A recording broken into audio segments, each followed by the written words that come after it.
Welcome to Channel. The United States is grappling with a massive and unexpected trade deficit crisis, one that former President Donald Trump inadvertently created himself.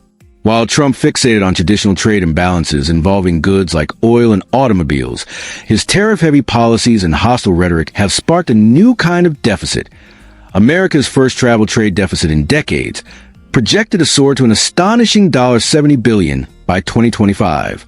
To understand the scale of this reversal, it's important to know what travel trade means.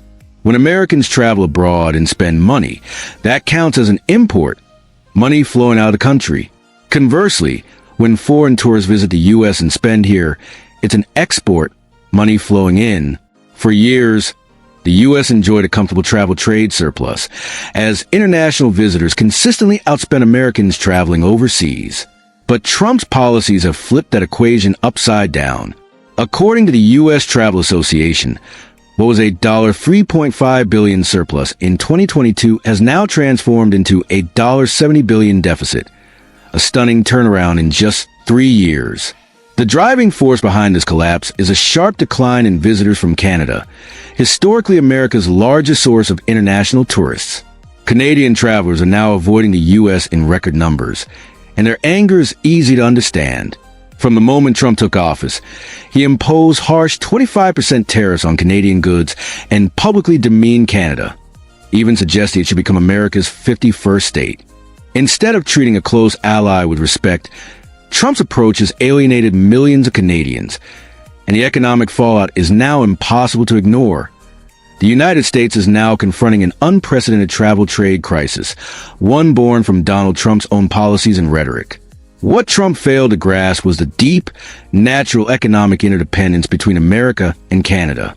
As he himself acknowledged in later meetings with Canadian officials, the two nations share an intertwined business ecosystem, built on common industries like automotive manufacturing and steel production, that thrives on cooperation rather than confrontation.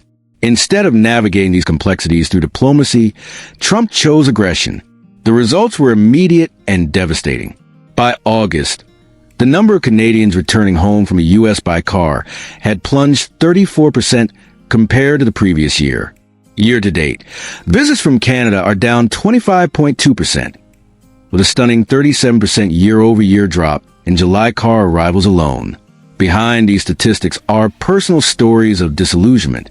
Take Lena Yusufi, a Vancouver attorney whose family once traveled to Hawaii multiple times a year and even considered buying property there. After Trump's tariff threats and provocative remarks about Canada becoming the 51st state, she canceled all U.S. trips. Out of loyalty to Canada and our values, we had to cancel, she said. Her sentiment is widely shared. Canadian tour operators report mass cancellations. Business travel has sharply declined as companies refuse to send staff to the U.S. Even affluent snowbirds, retirees who traditionally spend winters in Florida or Arizona, are opting to stay home or head elsewhere. The economic fallout is immense. Canadians are America's largest group of foreign visitors, spending $20.5 billion in 2024 alone. Tourism Economics estimates that a 10% decline in Canadian tourism could erase 14,000 U.S. jobs, and the real decline is far steeper. Border regions like Vermont's Northeast Kingdom have seen Canadian visitor traffic drop 50%. Hotel stays in Niagara Falls, New York, are down 8%, and the Bellingham area of Washington has seen a 12% decline. Major cities are suffering, too. Tourism Economics predicts that 18 of the 20 U.S. cities most dependent on foreign visitors will see declines in 2025. Detroit, Seattle, and Tampa will be hardest hit, but Philadelphia, Phoenix, and Riverside are also bracing for major losses. Even New York City, America's top international destination, expects a 17% decline in foreign visitors this year, blaming Trump's tariffs and immigration stance. But Canada's backlash is only part of a larger global retreat from Trump's America. International arrivals to the U.S. by air are down 2.5% so far this year, with a 10% drop in March following Trump's tariff escalation. European airlines such as Air France, British Airways, and Lufthansa are cutting routes to cities like Atlanta, Las Vegas, and Miami as anti-American sentiment rises across Europe. This decline comes at the worst possible moment.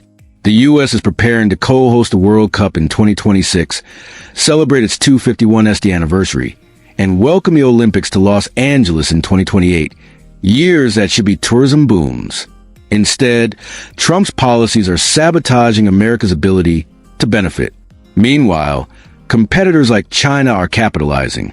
Beijing now offers visa-free entry to 54 countries, up from just 3 before the pandemic, fueling a massive tourism rebound projected to hit $44 billion in 2025, 13% above pre-pandemic levels. While Trump drives tourists away, China is inviting them in. The irony is profound. Trump vowed to shrink America's trade deficit, but instead, he has destroyed one of its few consistent surpluses: travel and services trade with Canada. For the first time since post-pandemic normalization, more Americans are visiting Canada than Canadians visiting the U.S. Some U.S. destinations have launched